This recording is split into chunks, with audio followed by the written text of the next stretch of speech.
Islamic releases کے معزز دوستوں، آپ سبھی سننے اور دیکھنے والوں کو السلام علیکم۔ اللہ تعالیٰ نے سورۃ الحجر میں آدم علیہ السلام اور جنوں کی تخلیق کا تذکرہ فرمایا ہے اور ابلیس کے سجدے سے انکار کے بعد اس پر لعنت کی ہے۔ ابلیس نے لعنتی قرار پانے پر بنی آدم کی دشمنی کا اعلان کر دیا اور اللہ تعالیٰ سے تا قیامت اس کی مہلت طلب کی۔ دوستو، ویڈیو شروع کرنے سے پہلے ہماری آپ سے گزارش ہے کہ چینل کو سبسکرائب کر لیں اور ساتھ ہی گھنٹی کے بٹن کو دبائیں تاکہ ہماری ہر نئی ویڈیوز آپ کو ملتی رہیں۔ اس واقعے کو سورۃ الحجر میں بیان کرتے ہوئے اللہ تعالیٰ نے ارشاد فرمایا، جس کا ترجمہ یہ ہے، اور ہم نے انسان کو کھنکھناتے سڑے ہوئے گارے سے پیدا کیا ہے اور جنوں کو اس سے پہلے بے دھوئیں کی آگ سے پیدا کیا تھا۔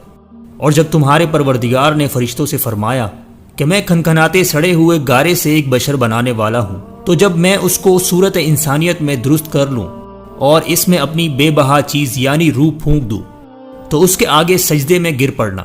تو فرشتے سب کے سب سجدے میں گر پڑے مگر ابلیس، اس نے سجدہ کرنے والوں کے ساتھ ہونے سے انکار کر دیا۔ اللہ تعالیٰ نے فرمایا کہ ابلیس، تجھے کیا ہوا کہ تو سجدہ کرنے والوں میں شامل نہ ہوا؟ اس نے کہا، میں ایسا نہیں ہوں کہ انسان کو جسے تو نے کھنکھناتے سڑے ہوئے گارے سے بنایا ہے سجدہ کروں۔ اللہ تعالیٰ نے فرمایا، یہاں سے نکل جا، تو مردود ہے اور تجھ پر قیامت کے دن تک لعنت برسے گی۔ اس نے کہا کہ پروردگار، مجھے اس دن تک مہلت دے جب لوگ مرنے کے بعد زندہ کیے جائیں گے۔ فرمایا کہ تجھے مہلت دی جاتی ہے وقت مقرر قیامت کے دن تک۔ اس نے کہا کہ پروردگار، جیسا تو نے مجھے رستے سے الگ کیا ہے، میں بھی زمین میں لوگوں کے لیے گناہوں کو آراستہ کر دکھاؤں گا اور سب کو بہکاؤں گا۔ ہاں، ان میں سے جو تیرے مخلص بندے ہیں ان پر قابو پانا مشکل ہے۔ اللہ تعالیٰ نے فرمایا کہ مجھ تک پہنچنے کا یہی سیدھا راستہ ہے۔ جو میرے مخلص بندے ہیں ان پر تجھے کچھ قدرت حاصل نہیں کہ ان کو گناہ میں ڈال سکے۔ ہاں، گمراہوں میں سے جو تیرے پیچھے چل پڑے، اور ان سب کے وعدے کی جگہ جہنم ہے۔ اس کے 7 دروازے ہیں، ہر ایک دروازے کے لیے ان میں سے جماعتیں تقسیم کر دی گئی ہیں۔ مزید ارشاد باری تعالیٰ ہے، جس کا ترجمہ ہے، جب تمہارے پروردگار نے فرشتوں سے کہا کہ میں مٹی سے انسان بنانے والا ہوں، جب اس کو درست کر لوں اور اس میں اپنی روح پھونک دوں تو اس کے آگے سجدے میں گر پڑنا، تو تمام فرشتوں نے سجدہ کیا مگر شیطان اکڑ بیٹھا اور کافروں میں ہو گیا۔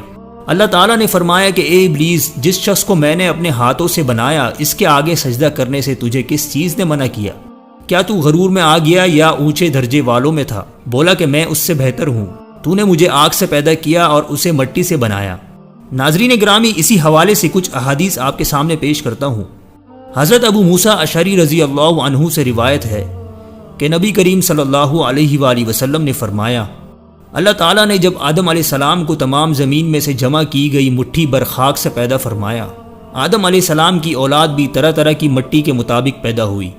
ان میں سفید فام بھی ہے، سرخ بھی اور سیاہ فام بھی، اور ان کے درمیانی رنگوں کے بھی۔ اسی طرح نیک اور بد، نرم خو اور سخت طبیعت اور درمیانی طبیعت والے۔ اللہ تعالیٰ نے آدم علیہ السلام کو اپنے ہاتھ سے پیدا فرمایا تاکہ ابلیس آپ علیہ السلام سے بڑائی کا دعویٰ نہ کرے۔ چنانچہ اس نے آپ کو انسانی صورت میں پیدا فرمایا۔ آپ جمعے کے دن، جس کی مقدار 40 سال تک تھی، مٹی کے بنے ہوئے ایک جسم کی صورت میں پڑے رہے۔ فرشتے پاس سے گزرتے تھے اور اس جسم کو دیکھ کر ڈر جاتے تھے۔ ابلیس سب سے زیادہ خوف زدہ تھا، وہ گزرتے وقت اسے ضرب لگاتا تو جسم سے اس طرح آواز آتی جس طرح مٹی کے بنے ہوئے برتن سے کوئی چیز ٹکرائے تو آواز آتی ہے۔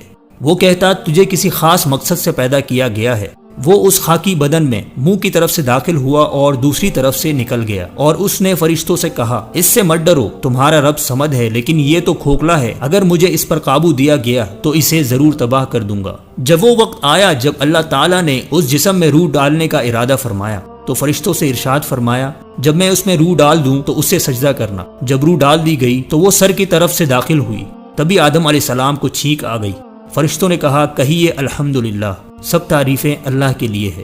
انہوں نے فرمایا، الحمدللہ۔ تو اللہ نے فرمایا، رحمک ربک، تیرے رب نے تجھ پر رحمت فرمائی ہے۔ جب روح آنکھوں میں داخل ہوئی تو آپ علیہ السلام کو جنت کے پھل نظر آئے۔ جب روح پیٹ میں داخل ہوئی تو آپ کو کھانے کی خواہش پیدا ہوئی۔ آپ جلدی سے جنت کے پھلوں کی طرف لپکے، جبکہ روح ابھی آپ کی ٹانگوں میں داخل نہیں ہوئی تھی۔ اسی لیے اللہ تعالیٰ نے فرمایا، آیت کا ترجمہ ہے، انسان تو جلد بازی کا بنا ہوا ہے، یعنی جلد بازی اس کی فطرت میں شامل ہے۔ حضرت انس رضی اللہ عنہ سے روایت ہے کہ نبی کریم صلی اللہ علیہ وآلہ وسلم نے فرمایا، جب اللہ تعالیٰ نے آدم علیہ السلام کو پیدا فرمایا تو جب تک چاہا انہیں بلا روح جسم کی حالت میں پڑا رہنے دیا۔ ابلیس آپ کے ارد گرد چکر لگاتا تھا۔ جب اس نے دیکھا کہ یہ جسم کھوکھلا ہے تو اسے معلوم ہو گیا کہ یہ ایسی مخلوق ہے جو اپنے آپ پر قابو نہ رکھ سکے گی۔ حضرت ابو ہریرہ رضی اللہ عنہ سے روایت ہے کہ نبی کریم صلی اللہ علیہ وآلہ وسلم نے فرمایا، اللہ تعالیٰ نے آدم علیہ السلام کو پیدا کیا تو ان کا قد 60 ہاتھ تھا۔ پھر فرمایا، جا کر ان فرشتوں کی جماعت کو سلام کہیے اور سنیے کہ وہ کیا جواب دیتے ہیں، تیرا اور تیری اولاد کا یہی سلام کا طریقہ ہوگا۔ آدم علیہ السلام نے کہا، السلام علیکم۔ فرشتوں نے کہا، السلام علیکم ورحمۃ اللہ، یعنی جواب میں رحمت اللہ کا اضافہ ہو گیا۔ جنت میں جو بھی داخل ہوگا وہ آدم علیہ السلام کی صورت پر یعنی 60 ہاتھ قد کا ہوگا۔ اس کے بعد اب تک مخلوق کے قد کاٹ میں کمی ہوتی آئی ہے۔ حضرت ابو ہریرہ رضی اللہ عنہ سے مروی ہے کہ رسول اللہ صلی اللہ علیہ وآلہ وسلم نے فرمایا، بہترین دن جس میں سورج طلوع ہوتا ہے وہ جمعے کا دن ہے۔ اس دن آدم علیہ السلام کو پیدا کیا گیا، اس دن انہیں جنت میں داخل کیا گیا، اس دن انہیں اس سے نکالا گیا اور اسی دن قیامت قائم ہوگی۔ حضرت ابو ہریرہ رضی اللہ تعالی عنہ بیان کرتے ہیں کہ آدم علیہ السلام جمعے کے دن آخری گھڑی میں پیدا کیے گئے۔ ناظرین گرامی، حضرت آدم علیہ السلام کو اللہ نے اس قدر عزت و تکریم سے نوازا کہ فرماتے ہیں، اللہ تعالیٰ نے آدم علیہ السلام کو اپنے ہاتھ مبارک سے تخلیق فرما کر بلند مرتبہ عطا کیا، پھر فرشتوں سے آپ کو سجدہ کروا کر اسے شرف و منزلت کا اظہار فرمایا۔ ارشاد باری تعالیٰ ہے جس کا ترجمہ ہے، اور جب ہم نے فرشتوں کو حکم دیا کہ آدم کے آگے سجدہ کرو تو وہ سب سجدے میں گر پڑے مگر شیطان نے انکار کیا اور غرور میں آ کر کافر بن گیا۔ یہ اللہ تعالیٰ کی طرف سے آدم علیہ السلام کی بہت بڑی عزت افزائی کا بیان ہے کہ انہیں اللہ تعالیٰ نے اپنے ہاتھ سے پیدا کیا اور ان میں اپنی روح ڈالی۔ ارشاد باری تعالیٰ ہے جس کا ترجمہ ہے، تو جب میں اسے پورا بنا چکا اور اس میں اپنی روح پھونک دوں تو تم سب اس کے لیے سجدے میں گر پڑنا۔ ناظرین گرامی، اللہ تعالیٰ نے یہ 4 انداز سے حضرت آدم علیہ السلام کی عزت افزائی کی ہے: اپنے دست مبارک سے پیدا کرنا، اپنی روح ڈالنا، فرشتوں کو حکم دینا کہ انہیں سجدہ کرے اور چیزوں کے ناموں کی تعلیم دینا۔ یہی وجہ ہے کہ جب حضرت آدم اور حضرت موسیٰ علیہ السلام نے ملا اعلیٰ میں ایک دوسرے سے ملاقات کی اور آپس میں بات چیت کی تو موسیٰ علیہ السلام نے فرمایا تھا، آپ آدم ہیں جنہیں اللہ نے اپنے ہاتھ سے پیدا کیا اور آپ کے اندر اپنی روح ڈالی، آپ کو اپنے فرشتوں سے سجدہ کروایا اور آپ کو ہر چیز کے نام سکھائے۔ قیامت کے دن میدان محشر میں موجود لوگ بھی آدم علیہ السلام سے بات کرتے ہوئے ان کی یہی صفات بیان کریں گے جیسے کہ پہلے بیان ہوا اور آئندہ بھی بیان ہوگا۔